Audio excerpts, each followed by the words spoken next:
DVM global అందిస్తున్న ధ్యాన యువ కార్యక్రమానికి స్వాగతం సుస్వాగతం. ధ్యాన యువ అంటే ఆత్మ వికాసంతో పాటు వ్యక్తిత్వ వికాసాన్ని, జీవన వికాసాన్ని అందిస్తుంది మీ ధ్యాన యువ. నేటి ధ్యాన యువలో యూత్ ఇన్నర్ జర్నీ ఏంటి? ఇందులో యోగా ద్వారా వ్యక్తిత్వ వికాసాన్ని ఎలా వికసింపజేసుకోవాలో, మన లోపలికి ఎలా జర్నీ చేయాలో తెలుసుకోబోతున్నాం ఈ ఎపిసోడ్ ద్వారా. ఈ జ్ఞానం మనకు అందించడానికి మనతో పాటు ఉన్నారు. 22 సంవత్సరాలుగా వారు యోగ సాధన చేస్తూ ఎంతోమందికి యోగా నేర్పిస్తూ ఉన్నారు. షిరిడి సాయిబాబా అష్టాంగ యోగా కేంద్రం SSAY కేంద్రాన్ని సరూర్ నగర్లో స్థాపించి ఎంతోమంది యువతకు, విద్యార్థులకు, అన్ని రంగాల వారికి యోగాని నేర్పిస్తూ వస్తున్నారు ఇస్మాయిల్ గారు. వారితో మాట్లాడి ఈ అద్భుతమైన విషయాలు తెలుసుకుందాం. విద్యార్థులు, యువత మీ జీవితం గురించి ఏదైనా ప్రశ్నలు అడగాలనుకుంటే స్క్రోల్ అవుతున్న నంబర్కి మీరు కాల్ చేసి అడగొచ్చు. చక్కని సమాధానాలు ఇస్తారు వారు. నమస్కారం ఇస్మాయిల్ గారు. నమస్తే అండి. వెల్కమ్ టు ధ్యాన యువ. చాలా చాలా సంతోషం. యోగా అనేది ఎక్కువగా ఒకప్పుడు చూస్తే 60 ఏండ్ల తర్వాత అనే ఆలోచన తరహా నుంచి 20 ఏండ్ల వరకు అనే ఆలోచన ఇటీవల కాలంలో కలిగింది. మీరు ఇంకా ఈ ఛానల్ ద్వారా విద్యార్థులకు కూడా ఎలా ఉపయోగపడుతుంది అనేటువంటి విషయాన్ని బయటికి తీసుకొచ్చే ప్రయత్నం అనేది చాలా గొప్పది. వాస్తవానికి ఉన్న వాస్తవాన్ని తెలుసుకున్నప్పుడు వాళ్ళు ప్రాక్టికల్ లైఫ్లో ముందుకెళ్ళడానికి సిద్ధంగా ఉంటుంది. ఆ వాస్తవాన్ని తెలియజేయడానికి మీరు ఒక సంకల్పం తీసుకొని ధ్యాన యువ కార్యక్రమాన్ని పెట్టి దాంట్లో భాగస్వామ్యంగా యోగా ద్వారా వ్యక్తిత్వ వికాసాన్ని ఏ విధంగా బయటికి తీసుకురావచ్చు అనే అంశం మీద ఈరోజు నన్ను ఆహ్వానించినందుకు ప్రత్యేకించి ఈ పిరమిడ్ స్పిరిచువల్ సొసైటీ వారికి ప్రత్యేకంగా ధన్యవాదాలు తెలుపుతూ నమస్తే. నమస్తే అండి. సో ఇస్మాయిల్ గారు, 22 సంవత్సరాల క్రితం అంటే మీరు యువకుడుగా ఉన్నప్పుడే సాధన మొదలెట్టారు కదా? అవునండి. సో మీ జర్నీ చెప్పండి. అసలు యోగా వైపుకి ఎందుకు వచ్చారు? ఒక యువత అంటే ఒక మంచి స్టడీస్ చేసి, జాబ్ సంపాదించి, డబ్బు హోదా సంపాదించాలనుకుంటారు. మరి యోగా అంటే పెద్దగా ఎవరో ఒకరు కానీ, నేనైతే 88లో సాధన ప్రారంభించాను. ఓకే. మరి మీరు ఏ ఇయర్లో స్టార్ట్ చేశారు? అసలు యోగా వైపుకి ఎందుకు వచ్చారో చెప్పండి మీ జర్నీ. 2003 సంవత్సరంలో.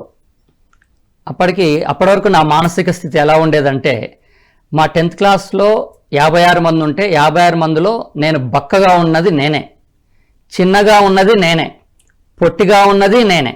అమ్మా. స్టడీస్లో కూడా కింద నుంచి ఒక 10వ స్థాయిలో మాత్రమే ఉండగలిగాను, కానీ నా పైన ఒక 46 మంది ఉన్నారు.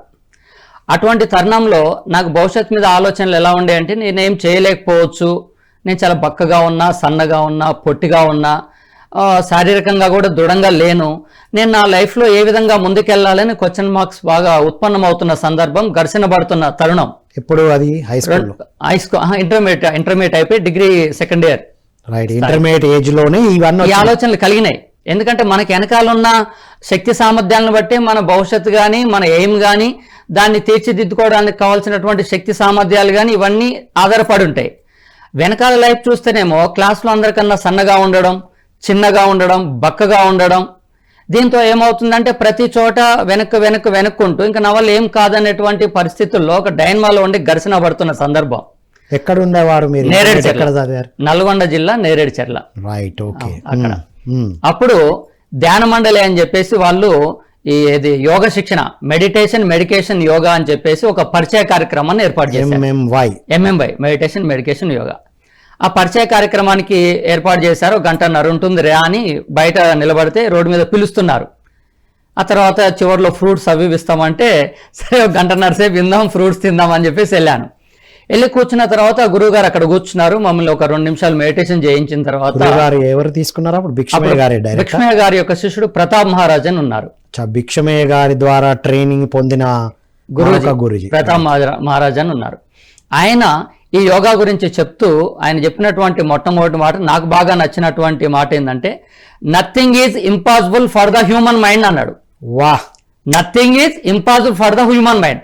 మానవుడి యొక్క మేధస్సుకు సాధ్యం కానిదంటూ లేదు లేదు లేదు లేదని బలంగా నొక్కి చెప్పిండు.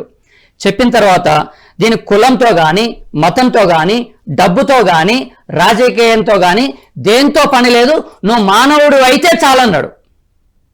అరే ఇదేంది కులంతో పని లేదంటాడు, మతంతో పని లేదంటాడు, డబ్బుతో పని లేదంటాడు, చదువుతో పని లేదంటాడు, దేంతో పని లేదంటాడు, నువ్వు మానవుడు అయితే చాలు అంటున్నాడు. ఇంకో మాట ఏమన్నాడు, ఏదైనా సాధ్యమైందంటే అది నీ వల్లే సాధ్యమవుతుంది, నీ వల్లే సాధ్యమవుతుంది, నీ వల్లే సాధ్యమవుతుంది అని వేలు పెట్టి చూపించాడు. అప్పటి వరకు నాకున్న ఆలోచన ఏంటి, నా వల్ల ఏమవుతుంది ఏం కాదనేటువంటి, అప్పటిదాకా వేలు పెట్టి నీకంత సీన్ లేదు అనేవాళ్లే గాని మొదటిసారిగా తను వచ్చేసి వేలు పెట్టి ఏదైనా సాధ్యమైందంటే అది నీ వల్లే నీ వల్లే నీ వల్లే అక్కడ ఉన్న 30 మంది వైపు చూపుకుంటూ ఇలా చెప్తున్నాడు. అప్పుడు నాకు కొద్దిగా ఆలోచన కలిగింది, ఓ అయితే నా వల్ల కూడా ఏదో ఒకటి సాధ్యం అవుతుందా అనేటువంటి ఆలోచన అక్కడ ఉత్పన్నమైన తర్వాత తను ఏం చెప్పారంటే, మానవుని యొక్క మేధస్సు విశ్వపు గ్రంథాలయం, ఇది ఒక యూనివర్సల్ లైబ్రరీ. అప్పటివరకు మన స్కూల్లో పుస్తకాలు చదివితే ఇంటికాడ కథల పుస్తకాలు, లైబ్రరీలోకి వెళ్తే ఇన్ని పుస్తకాలు ఉన్నాయనుకుంటాం. ఇక వరల్డ్ వైడ్గా మనం లైబ్రరీ చూస్తే చాలా పుస్తకాలు, అన్ని పుస్తకాల్లో ఏ నాలెడ్జ్ ఉందో అర్థం కానటువంటిది తనేం చెప్పాడు, మానవుడి యొక్క మేధస్సు ఒక విశ్వపు గ్రంథాలయం, యూనివర్సల్ లైబ్రరీ అని చెప్పాడు. ఆ మాట ఇంకా బాగా అనిపించింది. అయితే బయట నుంచి ఏ సమాచారం అవసరం లేదు, నీ లోపలికి నువ్వు ప్రవేశిస్తే నీ లోపల ఉన్నటువంటి అంతర్లీనంగా దాగి ఉన్న శక్తి సామర్థ్యాలన్నీ బయటకు వస్తాయన్నాడు. ఇంతకుముందేమో ఏదైనా సాధ్యమైందంటే అది నీ వల్లే అన్నాడు, ఇంకోటేమో నీ మేధస్సు ఒక విశ్వపు గ్రంథాలయం అన్నాడు, బయట నుంచి ఏ సమాచారం అవసరం లేదన్నాడు, నీ లోపలికి నువ్వు జర్నీ చేస్తే నీ అంతర్లీనంగా దాగి ఉన్న శక్తి సామర్థ్యాలు బయటకు వస్తాయన్నాడు. ఇంకొకటి ఏంటిది, ఏ శక్తి సామర్థ్యాలు బయట నుంచి నువ్వు తెచ్చుకోవాల్సిన అవసరం లేదు, ఎవరు తెచ్చుకోలేరు, అన్నీ నీ లోపలనే ఉన్నాయన్నాడు. ఇవన్నీ ప్రతి మాట కూడా నన్ను ఏం చేస్తున్నట్టు ఒక బూస్ట్ ఇచ్చినట్టుగా ఇస్తున్నాయి, అన్నీ నీలోనే ఉన్నాయి. కేవలం ఒక గురువు వచ్చి నీలో ఉన్నదాన్ని కదిలిస్తాడు, అది బహిర్గతం అవుతుంది, నీ లోపల ఉన్న శక్తి సామర్థ్యాలు బయటకు వస్తాయన్నాడు. మంచిగా అనిపించింది. ఆ తర్వాత ఇంకొక మాట చెప్పాడు, నీ దగ్గర సరుకుంటే ప్రపంచం నీ కాళ్ళ దగ్గరకు వస్తుంది, నీ దగ్గర సరుకు లేకపోతే నువ్వు ప్రపంచం చుట్టూ వెతకలాడాల్సి వస్తుంది అన్నాడు. నాకేం అర్థం కాలేదు గురువు గారు అన్నారు. ఏ సరుకు అన్నాను, ఇప్పుడు ఈ మధ్య సరుకు అంటే ఏ సరుకు అన్నాను, అన్నాను. ఏ సరుకు అంటే నీ దగ్గర ఒక ప్రతిభ దాగి ఉంటే ఆ ప్రతిభని తీసుకోవడం కోసం ప్రపంచమంతా దానికి కావలసిన వాళ్ళందరూ నీ దగ్గరకు వస్తారు. నీ దగ్గర ఏ టాలెంట్ లేకపోతే, ఏ ప్రతిభ లేకపోతే నువ్వు ప్రతి చోటుకెళ్ళి నాకు ఉద్యోగం ఇవ్వండి, ఉద్యోగం ఇవ్వండి, ఉద్యోగం ఇవ్వండి, ఉద్యోగం ఇవ్వండి అన్నారు అనేటువంటిది. కాబట్టి నీలో ఏదైనా ఒక ప్రతిభ దాగి ఉన్న దాన్ని బయటికి తీసుకురావాలన్నారు. మరి నేనన్నాను, ఎట్లా వస్తుంది గురువు గారు అన్నాను. ఎట్లా వస్తుంది, యోగ సాధనలోకి ప్రవేశిస్తే వస్తుంది అన్నారు. అరే ఇదేంటిది, అంత పవర్ ఉందా యోగాలో అన్నాను. ఏం చెప్పాడంటే, ఒక మర్రి విత్తనం చాలా చిన్నగా ఉంటుంది, ఏది మన ఆవగింజలో 10వ వంతు, అంత చిన్న మర్రి విత్తనంలో అంత పెద్ద మర్రి వృక్షం దాగి ఉన్నట్టుగా ఈ మానవుడి మేధస్సులో అనంతమైనటువంటి శక్తి సామర్థ్యాలు దాగి ఉన్నాయి. ఈ మేధస్సు గురించి తెలుసుకొని దీన్ని మేల్కొల్పేటువంటి యోగ సాధన చేస్తూ ఉంటే క్రమక్రమంగా మీ భాషలో, భావనలో, ముఖ కవలికల్లో, ప్రజా సంబంధాల్లో అద్భుతమైన మార్పులు కలుగుతాయి అన్నాడు. అప్పటి వరకు ఏముందండి, ముఖం ముడుచుకుపోయి ఉంది, చిన్నగా ఉంది, లోపల ఒక భయంగా ఉంది, ఇటువంటివి ఉన్నాయి. కానీ అక్కడ ఏమన్నాడు, మీ భాషలో ఇట్లా మాట్లాడేది నువ్వు తెలుగు అయినా, హిందీ అయినా, ఇంగ్లీష్ అయినా వెనకాల నుంచి ఫోర్స్, ధైర్యం అలా వస్తుంది. మీ భాషలో మార్పు వస్తుంది, మీ భావనలో మార్పు వస్తుంది, బయటకు చెప్పే విధానంలో మార్పు వస్తుంది, అదేవిధంగా మీ ఆలోచనలో మార్పు వస్తుంది, ప్రజా సంబంధాల్లో కూడా మార్పు కలుగుతుంది అన్నారు. ఇప్పుడు నేటి యువత కావాల్సింది ఇదే కదా కావాల్సింది. టాలెంట్ ఉండి కూడా బయటికి వెళ్లకుండా ఉన్న వాళ్ళు మేల్కోవాలి. వండర్ఫుల్. అసలు 22 ఏళ్ల కిందనే ఇంత మోటివేట్ అయ్యారు.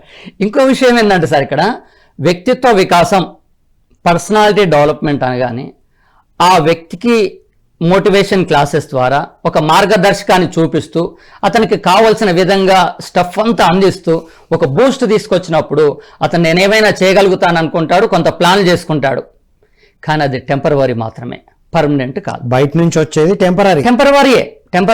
అరే అబ్బా నేను కూడా ఇవాళ చేయాలి అని స్ఫూర్తి వస్తుంది, ఫ్రేమ్ చేసుకుంటాడు. కొంతకాలం జర్నీ చేసిన తర్వాత మళ్ళీ ఇంకా నా వల్ల ఏమవుతుందని మళ్ళీ వదిలిపెడతాడు, ఆగిపోతాడు. కానీ యోగ సాధన ఏం చేస్తుందంటే అతనిలోని సహజత్వాన్ని మేల్కొల్పినప్పుడు అతనికి ఏకాగ్రత ఉంటుంది, జ్ఞాపక శక్తి ఉంటుంది, ప్రతిభ ఉంటుంది, సమర్థత ఉంటుంది. ఈ ఇంటర్నల్ గా ఏదైతే ఉందో ఏమన్నారు, మీరు లోపల దాగి ఉన్న శక్తి సామర్థ్యాలు బయటకు వచ్చినప్పుడు బయట నుంచి ఏ బూస్ట్ అవసరం లేదు. ఒక గోడకి మంచిగా రంగులేయాలంటే రంగులేస్తే వచ్చేది వేరు, ఫస్ట్ గోడకున్న మురికిని తొలగిస్తే ఆటోమేటిక్గా గోడ యొక్క అందం బయటపడుతుంది. ఆ తర్వాత పాలిష్ వేసినట్టుగా వేస్తే ఇంకా వ్యక్తమవుతుంది. ఈ వ్యక్తిత్వ వికాస శిక్షణ పొందాలి, పర్సనాలిటీ డెవలప్మెంట్ క్లాసెస్ తీసుకోవాలి అనుకున్నప్పుడు మీ లోపల ఉన్నటువంటి మాలిన్యాన్ని తొలగించుకోవాలి, మురికిని. ఈ మురికి దేని ద్వారా తొలుగుతున్నదా అంటే యోగ సాధన ద్వారా తొలుగుతుంది. వండర్ఫుల్. ఈ విషయాలు అర్థమై మీరు ఇంటర్మీడియట్ యోగా స్టార్ట్ చేశారా? యోగా స్టార్ట్ చేశాను, అప్పుడే ప్రాక్టీస్ మొదలు పెట్టాను. అప్పుడు గురువుజీ చెప్పినటువంటి మాట ఏమిటంటే, యోగ సాధనలోకి ప్రవేశించి సాధన చేస్తున్నటువంటి వ్యక్తికి ఏమవుతుందంటే శారీరకంగా మార్పు కలుగుతుంది, మానసికంగా మార్పు కలుగుతుంది, ఆధ్యాత్మికంగా మార్పు కలుగుతుంది, అన్ని రకాల కళలు బయటికి ఉత్పన్నమవుతాయి. అతనిలో ఏదైతే పుట్టుకతో వచ్చినటువంటి ఇంటర్నల్ టాలెంట్ ఏదైతే ఉందో ఆ కళలు బయటకు వచ్చేస్తాయి. శారీరకంగా వచ్చే వరకల్లా మనిషికి సంపూర్ణ ఆరోగ్యం ఉండాలి, మానసికంగా వచ్చే వరకల్లా బలమైనటువంటి శక్తి సామర్థ్యాలు, అంటే I can do anything and everything. ఏదైనా సాధ్యమైందంటే అది నా వల్లే కావాలి, నాకు సాధ్యం కానీ ఈ ప్రపంచంలో ఇంకెవరి వల్ల కాకూడదు. ఎవరికైనా ఏదైనా సాధ్యం అయింది అంటే అది నాకు కూడా కంపల్సరీ సాధ్యం అవ్వాలి. ఏం తేడా ఉంది ఇక్కడ నాకైనాకి? అంతే, మనుషులమే. బ్రెయిన్ ఒకటే. ఎస్, బ్రెయిన్ ఒకటే. అది కాబట్టి ఏమన్నారు, పొందే తర్ఫీదులోనే తేడా ఉంది తప్ప నీలో లోపం లేదు.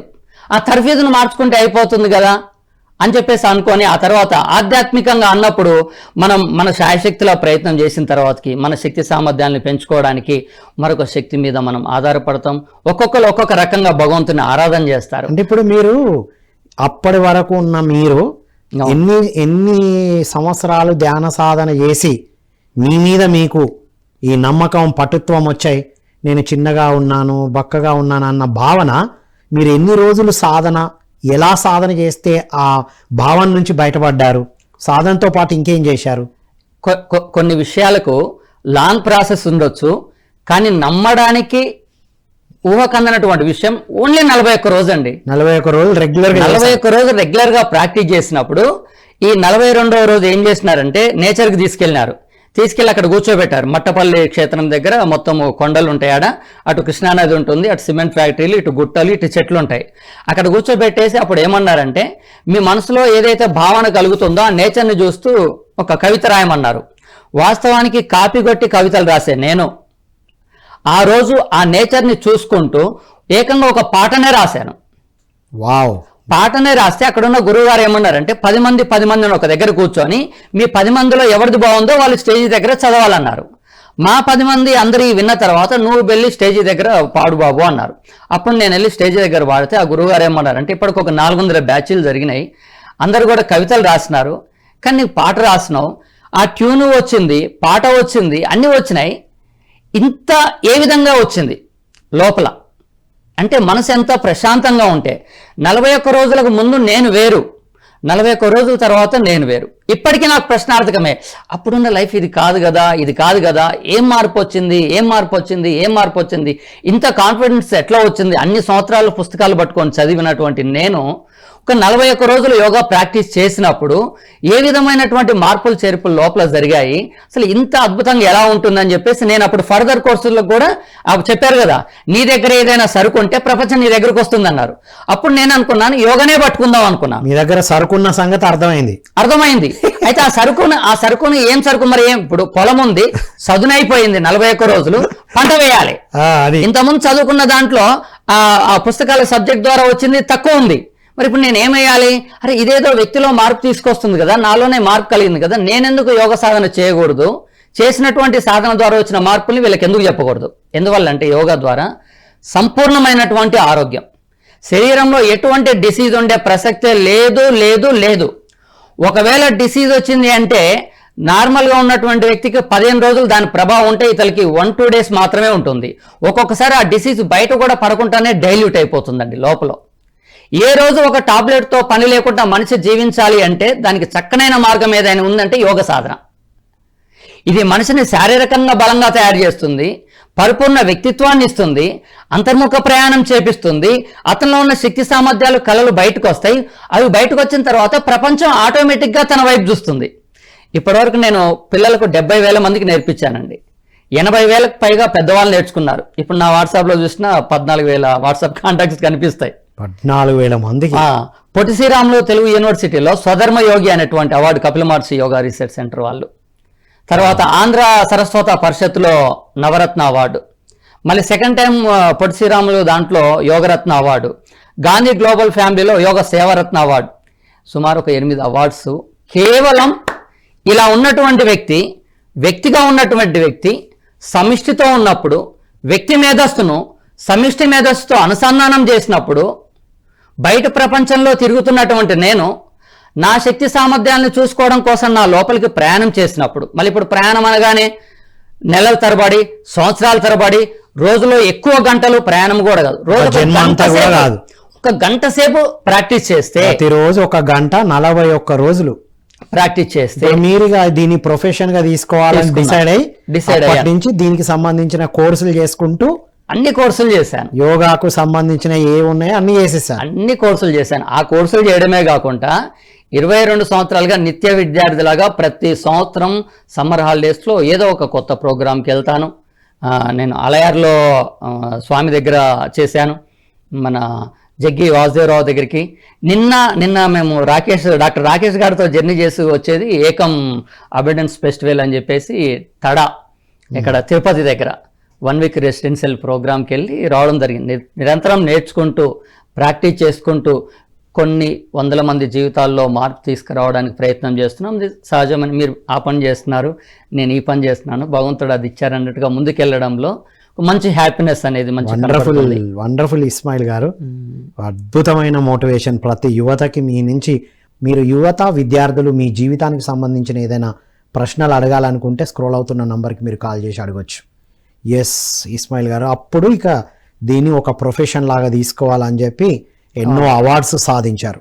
సో మీ సంస్థ ఎప్పుడు ఎలా స్థాపించారు, అందులో ఏం కార్యక్రమాలు చేస్తారో చెప్పండి. SSAY షిరిడి సాయి అష్టాంగ యోగా అనేది 15 రోజుల ప్రోగ్రాం ఉంటుంది. డైలీ 1.5 అవర్ ఉదయం ఉంటుంది, సాయంత్రం ఉంటుంది. డైలీ ఎంతసేపు? 1.5 అవర్ ఉంటుంది. అంతే, 1.5 అవర్ సరిపోతుంది. ఆన్లైన్ కాదు. ఆన్లైన్లో ఎప్పుడైనా గ్రూప్ ఆఫ్ పీపుల్ ఉండి వేరే చోట కావాలన్న వాళ్ళకు మాత్రం ఇవ్వడం జరుగుతుంది. ఒక సెమినార్ లాగా అందిస్తారు. అంతే. పిల్లల విషయానికి వచ్చేవరకల్లా 1 డే ప్రోగ్రామ్ ఒకటి ఉంటుంది, లైఫ్ అనేటువంటి ప్రోగ్రామ్. మార్నింగ్ 9 నుంచి ఈవినింగ్ 4 వరకు మధ్యలో బ్రేక్స్ ఇస్తూ వాళ్ళకి లైఫ్ అంటే ఎలా ఉంటుంది అనేటువంటి దాని మీద మొత్తం ఫన్, చాలా అసలు ఆ పిల్లలు హ్యాపీనెస్తో దాంట్లో ఇన్వాల్వ్. అంటే స్టూడెంట్స్ ఏ క్లాస్ వాళ్ళకి 6th to జాయిన్ అవ్వచ్చు. ఇంగ్లీష్ మీడియంలో 4th to జాయిన్ అవ్వచ్చు. ఎందుకంటే ఇంగ్లీష్ మీడియం 4th అంటే నర్సరీ, ఎల్కేజీ, యూకేజీ మొత్తం 7th తో సమానం. అక్కడికే వస్తుంది. ఎస్, ఆడికే వస్తుంది కాబట్టి 4th క్లాస్ నుంచి కూడా అర్థం చేసుకోగలుగుతుంది. 4th to 10th వాళ్ళ. అంటే ఓన్లీ స్టూడెంట్స్కే ఇస్తుంటారా మీరు? స్టూడెంట్స్కే. ఆ ప్రోగ్రామ్ లైఫ్ అనే ప్రోగ్రామ్ ఏమో స్టూడెంట్స్కి ఎక్స్క్లూజివ్లీ ఫర్ స్టూడెంట్స్కి 1 డే ప్రోగ్రామ్.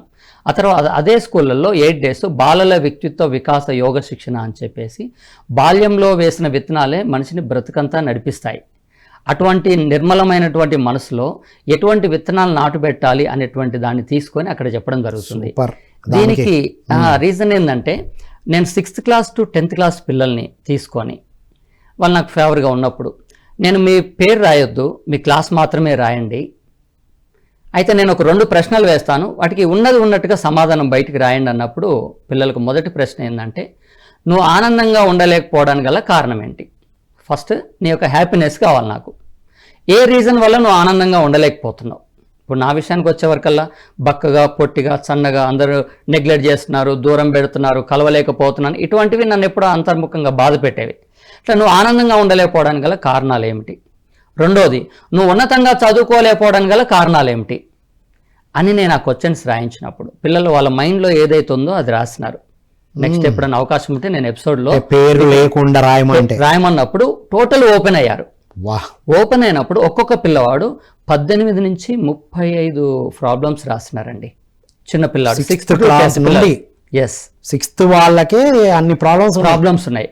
మనకు ఒక్క ప్రాబ్లం ఉంటే రేపు మధ్యాహ్నం 12 గంటలకు ఈ ప్రాబ్లం ఉంది అంటే దాన్ని క్లియర్ చేయడానికి ఈ క్షణం నుంచి అదే ఆలోచిస్తాం. అటువంటిది ఒక పిల్లవాడు 35 ప్రాబ్లమ్స్ని ఫేస్ చేస్తున్నాడు అంటే సుమారుగా అతని కాన్సన్ట్రేషన్ ఎలా ఉంటుంది, మెమరీ ఎలా ఉంటుంది, వీటి గల కారణాలు ఏందని చెప్పేసి అన్ని వరుసగా రాసి నేను వాటిని స్క్రూటినీ చేశాను. తల్లిదండ్రుల ద్వారా ఏమొస్తున్నాయి, స్నేహితుల ద్వారా ఏమొస్తున్నాయి, సొసైటీ ద్వారా ఏమొస్తున్నాయి, స్కూల్ ద్వారా ఏమొస్తున్నాయి, వ్యక్తిగతంగా ఏమొస్తున్నాయి అన్ని డివైడ్ చేసి చూసినప్పుడు 100కి 85% సమస్యలు ఆ పిల్లవాడి మైండ్ మెచ్యూరిటీ లేకపోవడం వల్ల సమస్య కాని దాన్ని సమస్యగా బాధపడుతూ తనకు తాను ఇలా అయిపోతున్నాడు. అంటే తనను తాను తెలుసుకోకపోవడం వల్ల, తెలుసుకోకపోవడం వల్ల సబ్జెక్టులు తెలుస్తున్నాయి కానీ తన గురించి తన కెపాసిటీ గురించి తెలియకపోవడం వల్లనే 85% అంటే నాలెడ్జ్ లేకపోవడమే. చిన్నప్పుడేమో అమ్మమ్మ తాతయ్య చెవి దగ్గర కూర్చొని ఒక స్టోరీ చెప్తే 30 నిమిషాలు 40 నిమిషాలు గంట వరకు స్టోరీ విని అందులో నీతంతా తీసుకొని భవిష్యత్తులో అది వచ్చినప్పుడు అప్లై చేసుకునే వాళ్ళం. మళ్ళీ తెల్లారి మళ్ళీ కథ చెప్పేటప్పుడు నేను ఏం కథ చెప్పినా చెప్పు అన్నప్పుడు మనవాడు మొత్తం చెప్పే వరకు తాత వినేవాడు, ఈ విన్నది మొత్తం కూడా తాతకు చెప్పేవాడు. ఈ విధంగా మోరల్ ఎడ్యుకేషన్ అనేది లోపలికి వచ్చేది. ఇప్పుడు మోరల్ ఎడ్యుకేషన్ అనేది ఎప్పుడు వస్తుందంటే ఒక తప్పు చేసినప్పుడు మాత్రమే అతనికి క్వశ్చన్ చేస్తున్న సందర్భంలో నీతి బోధిస్తున్నారు, అంతకుముందు నీతి లేదు. అక్కడ ఎప్పుడైతే సమస్య వస్తుందో సమస్య కాడ నీతి బోధించినప్పుడు ఎవడు వినడు. దానికన్నా ముందే ఆ పిల్లవాడికి తెలుసుంటే నేను ఇది చేయాలా వద్దా అనేటువంటి నిర్ణయం అనేది ఆ చేయడానికి ముందు తను అప్లై చేసుకోగలుగుతాడు. 100కి 85% సమస్య కాని దాన్ని సమస్యగా బాధపడుతుంటే నేనేం చేశానంటే దానికి సంబంధించిన సబ్జెక్టు మొత్తం కూడా ప్రిపేర్ చేసుకొని మళ్ళీ 1 వీక్ క్లాస్ ఇచ్చిన తర్వాత మళ్ళీ రాయమంటే 3-4 సమస్యలు రాసినారు. దాంట్లో నాకు బాధ అనిపించింది ఏంటంటే 6th to 10th పిల్లల్లోనే ఒక 120 మంది రాశారు. 4 ఎలా సూసైడ్ చేసుకోవాలని ఆలోచించాను, నాకు దొరకలేదని ఒకలేమో ప్రయత్నం చేశాను మిస్ అయ్యిందని ఒకరు. అంటే అంత చిన్న వయసుకే ఆత్మహత్య చేసుకోవాలనే పరిస్థితి ఎందుకు కలుగుతుంది? 100లో 4కి ఆలోచన కలిగింది. మీరు అంటే అద్భుతంగా చెప్పినప్పటికీ అవి బయటపడ్డాయి. అంత ముందు రాసినారు వాళ్ళు, అందులో ఉన్నాయి. అది అప్పుడు నాకు అనిపించింది ఒక మనిషికి 100-110 సంవత్సరాల ఆయుష్ ఉన్నప్పుడు 20 సంవత్సరాల లోపు ఇతడికి ముగించాలన్న ఆలోచన ఎందుకు కలుగుతుంది అని మనసులో బాధ అనిపించేసి అప్పుడు వీటంతా స్క్రూటినీ చేసి వాళ్ళకి ఏం కావాలో అది పెట్టాలి మనం పిల్లలకి అన్న దాంట్లో ముందుకెళ్ళిన తర్వాత ఆ చివరి రోజుకి మళ్ళీ రాపిస్తే 3-4 సమస్యలు రాశారు. ఇంకా తర్వాత వాటిని కూడా ఓవర్కమ్ చేయగలిగేటువంటి సబ్జెక్టును మనం వాళ్ళకి ఇవ్వడం జరిగింది. ఎన్ని రోజులు కోర్స్ ఇచ్చారు వారికి? 8 రోజులండి. 8 డేస్. ఒక రోజు వచ్చేసేమో వ్యక్తి యొక్క శక్తి సామర్థ్యాలు ఏంటి, ఇప్పుడు నేను ఫస్ట్ లో మాట్లాడిన మాటలు ఏవైతే ఉన్నాయో అటువంటివి అసలు మీ యొక్క శక్తి సామర్థ్యాలు ఏంటి అనేటువంటి ఒక రోజు. రెండో రోజు అవి బయటికి రాకపోవడానికి గల మీ లోపల ఉన్న లోపాలు, భ్రమలు, అపోహలు. లోపాలు చిన్నవి, భ్రమలు అపోహలు పెద్దవి. భ్రమలు అపోహలు లేవు కానీ వీళ్ళు అనుకుంటారు, ఊహాత్మకమైన వాటిని తీసేస్తాం. ఇప్పుడు నన్ను ఆయన వచ్చి కొడతాడేమో అనేటువంటి ఊహ ఉన్నప్పుడు మనసులో గందరగోళం మొదలవుతుంది.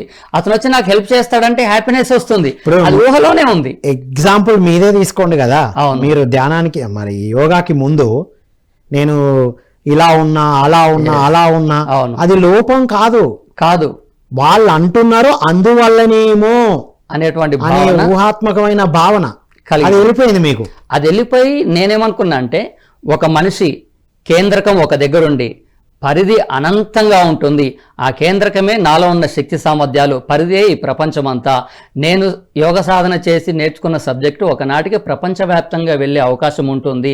నేను లిమిటెడ్ కాదు అన్లిమిటెడ్ అనేటువంటి ఆలోచన యోగ సాధన ద్వారానే లోపల నుంచి ధైర్యం ఇవ్వచ్చు కదా. యోగా డే వచ్చింది మరి మీలాంటి వారు థాట్ పవర్ వల్ల.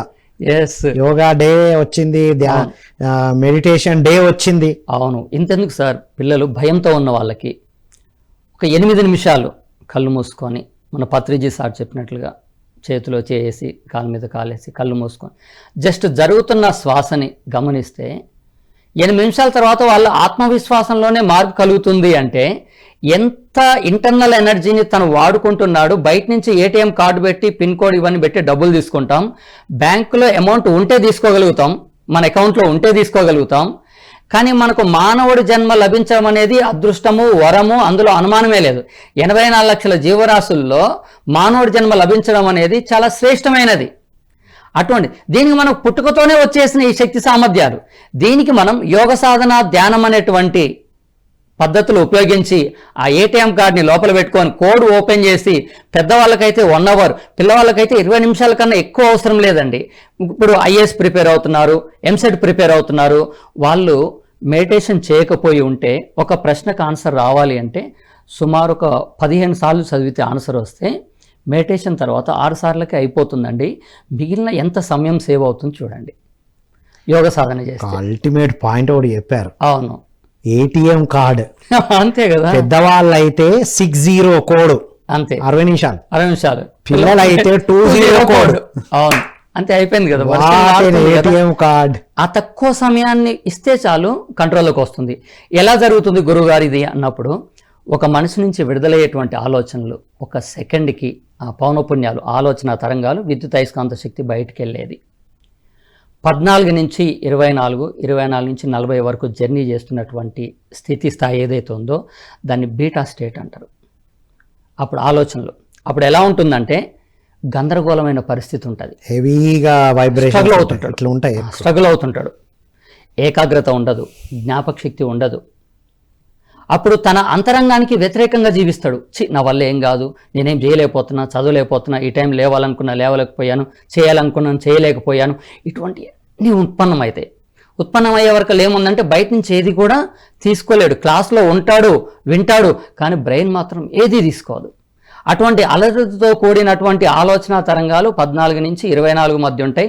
24 నుంచి 40 వరకు వెళ్తే 40 దాటితే అది కోమా స్టేజ్లోకి వెళ్ళేటువంటి పరిస్థితి. దాన్ని బీటా స్టేట్ అంటారు. అటువంటిది కనుక మనం యోగ సాధన చేస్తున్నప్పుడు అస్తవ్యస్తంగా ఉన్నటువంటి ఉచ్ఛ్వాస నిశ్వాసాల్ని క్రమబద్ధం చేసినప్పుడు, శ్వాస మన కంట్రోల్లోకి వచ్చినప్పుడు దీర్ఘ శ్వాస దీర్ఘ ఆలోచనని, దీర్ఘ ఆయుష్ని పెంచుతుంది. ఆ దీర్ఘ ఆలోచన ఏం చేస్తుందంటే మనిషిని కుదుట పడే స్థాయికి తీసుకొస్తుంది. ఇప్పుడు పిల్లలు పొద్దున్నే లేవగానే ఒక 10 నిమిషాలు లేటుగా లేసిన హర్రీబరిగా లేవాలి, స్నానం చేయాలి, బుక్స్ తీసుకోవాలి, డైరీ సైన్ చేసుకోవాలి, బస్కి వెళ్ళాలి, స్కూల్కి వెళ్ళాలి, మ్యాథ్స్ టీచర్ అంటే లేవడమే ఒక గందరగోళమైనటువంటి స్ట్రగుల్తో లేవడం కూడా టైం అయిపోయింది అనే దాంతో లేస్తున్నారు. ఆ టైం అయిపోయిందనే ఉత్పన్నమైన ఒక్క విత్తనం 24 అవర్స్ తన మీద ప్రభావితం చూపిస్తుందండి. అది స్పీడ్ అవుతుంది, స్పీడ్ అవుతుంది. అవును సార్. ఇప్పుడు డాక్టర్ దీపక్ చోప్రా గారు, వారు డాక్టర్గా స్పిరిచువల్ సైన్స్ మీద, బాడీ క్లాక్ మీద రీసెర్చ్ చేశారు కదా.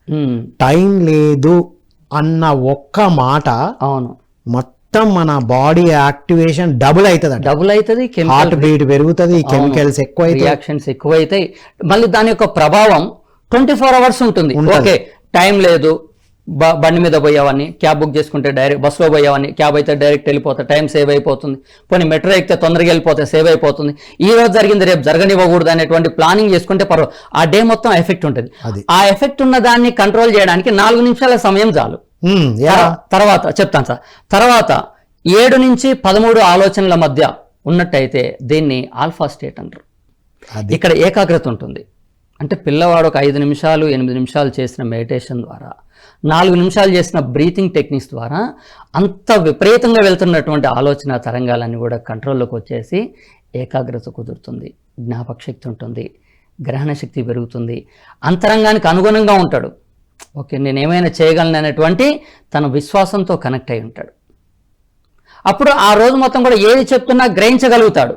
అందరూ ఆ ఫస్ట్ స్టేట్లోనే ఉంటున్నారు, కానీ ఒక 5 నిమిషాల సమయాన్ని కేటాయించి ఈ స్టేట్లోకి వస్తే ఈ 24 అవర్స్ ఇదే స్థితిలో ఉంటారు. ఇంకా కొంచెం డీప్గా వెళ్ళినట్టయితే 3 నుంచి 7 ఆలోచన తరంగాలు ఉంటాయి, థీటా స్టేట్ అంటారు. ఈ స్టేట్లోకి వచ్చేవరకల్లా ప్రతి వ్యక్తిలో అంతర్లీనంగా ఎన్నో శక్తి సామర్థ్యాలు దాగి ఉన్నాయి. ఇప్పుడు పిల్లలు స్కూల్కి వెళ్తారు, ఎందుకు? ఒక్కొక్కరిలో ఒక్కొక్క టాలెంట్ ఉంది. ఆ పిల్లవాళ్ళలో ఉన్న టాలెంట్ను బయటికి తీసుకురావడానికి పుస్తకాలు పట్టించి రుద్ది లాగితే అది బయటికి రాదు. ఆ పిల్లవాడు ప్రశాంతమైన స్థితిలో ఉన్నప్పుడు, స్థాయిలో ఉన్నప్పుడు, ఆలోచన మంచిగా ఉన్నప్పుడు, అప్పుడు లోపల అంతర్లీనంగా దాగి ఉన్న శక్తి సామర్థ్యాలు బయటకు వస్తుంటే పెయింటింగ్ వేయగలుగుతాడు, అలాగే పాటలు పాడగలుగుతాడు, మాట్లాడగలుగుతాడు, ఏకసంతాగ్రహి అవుతాడు, ఒకసారి విన్నదాన్ని అలా గుర్తుంచుకోగలుగుతాడు, లాంగ్ టైం మెమొరీ ఉంటుంది, గ్రహణ శక్తి ఉంటుంది, ఏకాగ్రత ఉంటుంది, జ్ఞాపక శక్తి ఉంటుంది. ఆటోమేటిక్గా దాన్ని విచక్షణ జ్ఞానం అంటారు, ఏది మంచి ఏది చెడు ఇవన్నీ కూడా తనే బ్యాలెన్స్ చేసుకోగలుగుతాడు. ఆ ఇంటర్నల్ స్కిల్స్ ఏమున్నాయో అవి తీయడానికే కదా స్కూల్కి పంపించేది. అవి తీయాలి అంటే పిల్లవాడిని ఏం చేయాలి? ఆ స్టేటస్కి తీసుకురావాలి. ఇంకా 1 నుంచి 3 ఆలోచనల మధ్య ఉన్నట్టయితే డెల్టా స్టేట్ అంటే అది పూర్తి మెడిటేషన్లో డీప్ నిద్రలో ఉంటుంది, డీప్ సమాధి స్థితిలో ఉంటుంది. ఇప్పుడు మన పెద్దవాళ్ళు కానీ, ఇప్పుడు ఫర్ ఎగ్జాంపుల్ ఇప్పుడు ఏం చెప్తున్నారు సార్, అన్ని రకాల అనారోగ్య సమస్యలన్నీ మానసిక పరమైనవి అని చెప్తున్నారు. మనసు మీద పడే ప్రతి చిన్న గాయం, ప్రతి చిన్న అలజడి, ప్రతి చిన్న ఒత్తిడి, ప్రతి చిన్న అసంతృప్తి ఇది ఒక తర్వాత డిసీజ్గా మారుతుంది అన్నప్పుడు, మరి చిన్నతనం నుంచి ఇన్ని రకాల మానసిక సమస్యలతో ఉంటే అతనికి 30 ఏళ్ళు వచ్చిన తర్వాత అన్ని డిసీజులు వస్తాయి.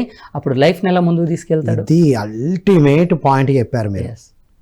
అంటే ఇవాళ 25వ ఏటో 30వ ఏటో ఏదో ఇబ్బంది వస్తుంది, అవును. సూసైడల్ టెండెన్సీ వస్తుందంటే అప్పటికప్పుడు నిన్న జరిగిన దాన్ని ఇవాళ జరగలే. అవును. అయ్యో పెళ్లి రాగానే వాడికి వేరే ఆలోచన వచ్చి ఈ పని చేశాడు, ఉద్యోగం రాగానే ఈ పని చేశాడు, ఉద్యోగం రాకపోవడం వల్ల ఈ పని చేశారు, గవర్నమెంట్ జాబులు పడకపోవడం వల్ల చేశారు. కాదు, చిన్ననాటి నుండే విత్తనం లోపల పెరుగుతూ వచ్చి ఇప్పుడు ఒక ఆడకూతురు ఉందండి, ఇంట్లో 2 అన్నయ్యలు ఉన్నారు. నువ్వు అక్కడికి పోకు, నువ్వు ఇక్కడికి పోకు, అలా మాట్లాడకు, ఇలా మాట్లాడకు, అలా నవ్వేంటి, ఇలా ఇవన్నీ చిన్నతనం నుంచి విని విని విని వాళ్ళకేమో పూర్తి స్వేచ్ఛ ఉంది, నాకేమో పూర్తిగా బందీ చేశారు అనుకుంటూ ఈ అన్నయ్య ఒకటి అంటాడు, అమ్మ ఒకటి అంటుంది, నాన్న ఒకటి అంటాడు, ఈ అన్నయ్య ఒకటి అంటాడు. ఈ నలుగురు మధ్య ఇదైపోయి ఒత్తిడి గురై కొంతకాలం తర్వాత పెళ్లి చేసుకున్న తర్వాత నా జీవితం మారుతుంది అనుకున్నప్పుడు, ఆ పెళ్లి చేసుకున్న తర్వాత వచ్చిన భర్త కూడా అదే విధంగా చేస్తున్నప్పుడు, ఆ అత్తమామ కూడా అదే విధంగా అప్లై చేస్తున్నప్పుడు, అన్ని చోట్ల ఆత్మవిశ్వాసం పడిపోయి చివరికి నా భర్త వల్ల నేను నా జీవితం హ్యాపీగా ఉంటుంది, తను అర్థం చేసుకుంటాడు అనుకుంటే అతను కూడా ఇదే రకంగా ప్రవర్తించినప్పుడు, ఇంకా తర్వాత పిల్లలు కూడా నీకేం తెలియదమ్మా, నీకేం తెలుసు అన్నప్పుడు, ఇది పెరిగి ఒకనాటికి ఆ ఒక టీవీ రిమోట్ దగ్గర సీరియల్ చూద్దామని ఒకరు, వార్తలు చూద్దామని ఒకరు సూసైడ్ చేసుకున్నట్టుగానే ఉంటుంది. విత్తనం చిన్నతనంలో పడుతుంది, పెద్ద అయిన తర్వాత అది ఏమవుతుందంటే యాక్షన్లోకి వస్తారు. పురాణాలు తీసుకోండి, ఇతిహాసాలు తీసుకోండి, వేటిని తీసుకోండి, ఎక్కడ ఆత్మహత్య అనేది ఎక్కడ ఏ గ్రంథాల్లో లేదండి. చాలా అద్భుతమైన విషయం చెప్పారు ఇస్మాయిల్ గారు. అసలు ఇప్పుడు జరిగే అనారోగ్యానికి, సూసైడల్ టెండెన్సీ, సూసైడ్కి మూలం అక్కడ ఉంది. కాబట్టి మీరు ఆ జనరేషన్ కి అందిస్తారు, గొప్ప విషయం. ఇక్కడ ఏంటంటే వాళ్ళకి సమస్య వాళ్ళకే ఉంది, కీ కూడా వాళ్ళ దగ్గర ఉంది. అప్లై చేయకపోవడం వల్ల తను లాస్ అవుతున్నాడు అంతే, ఇంకోటి ఏం లేదు. సరే ఇప్పుడు నేను అక్కడ భోజనం పెట్టారు, తినమని చెప్పేసి వెళ్ళిపోయారు, తినకపోవడం వల్ల నాకు నష్టమే జరుగుతుంది. భోజనం లేక కాదు కదా.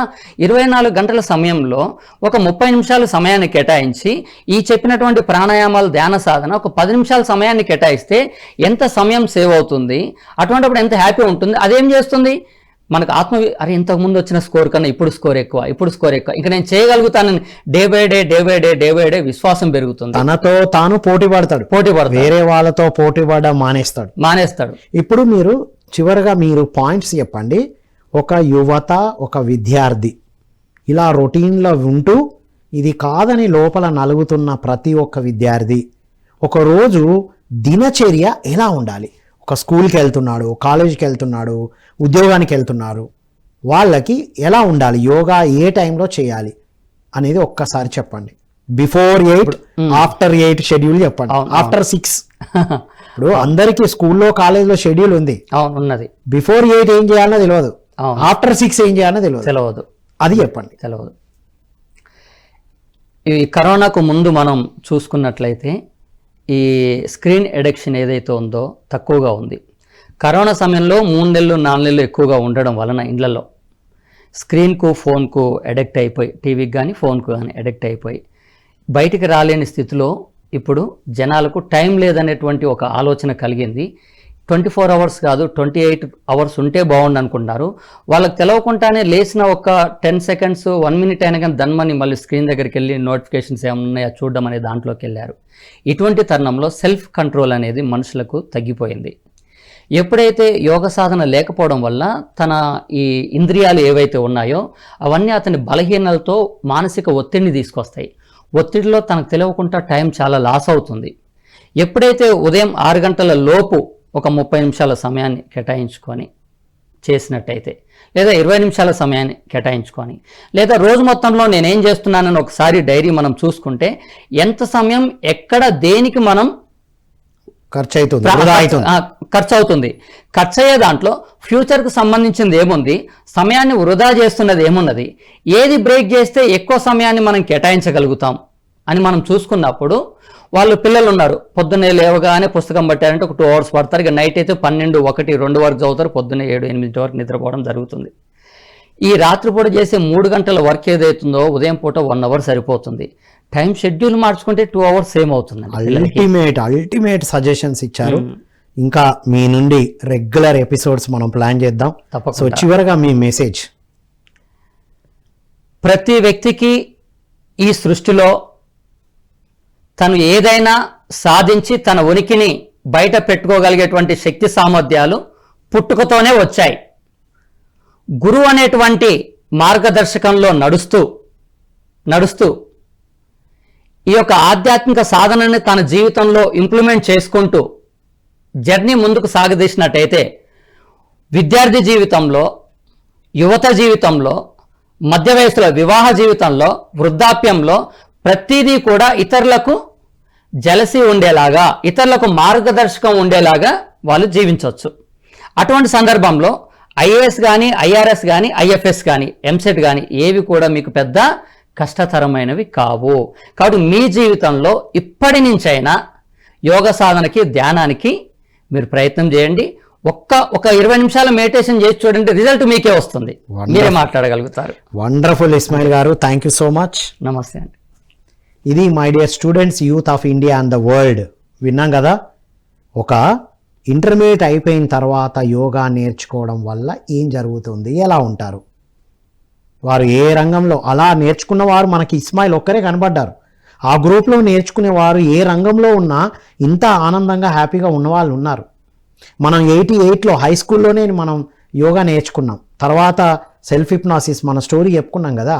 చిన్ననాటి యువతగా విద్యార్థి దశలోనే ఇలాంటి సాధనలు చేయటం వల్ల మీకు కావాల్సిన జాబ్ అయినా, మంచి లైఫ్ అయినా క్రియేట్ చేసుకునేటువంటి అద్భుతమైన విషయాలు అందిస్తాయి అనేదానికి ఇస్మాయిల్ గారి లైఫే మనకు గొప్ప స్ఫూర్తి.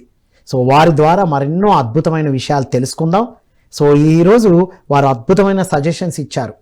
మార్నింగ్ 6 గంటల లోపు ఒక్క అర్ధగంట లేదా 20 నిమిషాలు యోగా మెడిటేషన్కి టైం ఇవ్వడం, ఫిజికల్గా ఇవ్వాలి ఆ వయస్సులో. మళ్ళీ రోజు ఒక డైరీ రాసుకోవడం, చాలా సింపుల్ టెక్నిక్ కదా. ఎక్కడెక్కడ నేను ఎంత సమయం వృధా అవుతుంది, అంతే. ఫ్యూచర్ కోసం నేను ఎంత టైంని స్పేర్ చేస్తున్నా. మీరు రోజు కొద్దిగా 20 నిమిషాలు టైం మీకోసం ఇచ్చారనుకోండి, మీకు రాబోయే ఎగ్జామ్లో ఎలా పర్ఫామ్ చేస్తారు, అన్ని ఎగ్జామ్స్ ఈజీ అవుతాయని చెప్పారు. కాబట్టి ఇలాంటి అద్భుతమైన గ్రేటెస్ట్ మాస్టర్స్, గురువులుగా ఎదిగిన వారి ద్వారా ఎన్నో అద్భుతమైన విషయాలు అందించబడుతుంది. డివిఎం గ్లోబల్ యూట్యూబ్ ఛానల్లో చాలా ప్రోగ్రామ్స్ ఉన్నాయి. వీరి ద్వారా కూడా అద్భుతమైన కార్యక్రమాలు కంటిన్యూ చేద్దాం. ఈరోజు చాట్ విండోలో మీరు మెన్షన్ చేయండి మీకు బాగా నచ్చింది ఏంటి. వీరి నుంచి మీరు ఏమైనా తెలుసుకోవాలనుకుంటే క్వశ్చన్ కూడా టైప్ చేయండి, వారే సమాధానాలు ఇస్తారు. ఏదైనా టాపిక్ కావాలన్నా మెన్షన్ చేయండి, వారే మాట్లాడతారు. సో మరో కార్యక్రమంలో మళ్ళీ కలుద్దాం. అంతవరకు సెలవు. Thank you all.